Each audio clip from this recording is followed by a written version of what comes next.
আমি ইসলামী ছাত্র শিবিরকে যেটা বলতে চাই, অনুরোধ করতে চাই, আমাকে ডাকার সময় তারা বলেছিল যে মানসিকভাবে আমি সহযোগিতা দেই। বাস্তবতা হচ্ছে ইসলামী ছাত্র শিবির আমাদের মতো মানুষদেরকে মানসিকভাবেও সহযোগিতা দেয়, শারীরিকভাবেও সহযোগিতা দেয়। কারণ তারাই হচ্ছে শহীদি কাফেলা, তারাই হচ্ছে ভ্যানগার্ড, যারা যুগে যুগে বারবার শহীদ হয়ে বিপদের সময় এই বাংলাদেশকে রক্ষা করেছে।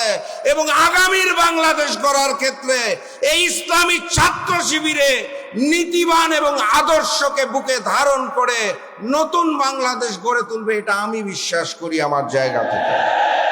সংগ্রামী সাথী এবং বন্ধুগণ, অনেক বড় বড় অতিথি আমার সামনে বসে আছে। আমি এত সময় নিয়ে নিলে হবে না, জুম্মাবার। আমি বক্তব্য দীর্ঘায়িত করব না।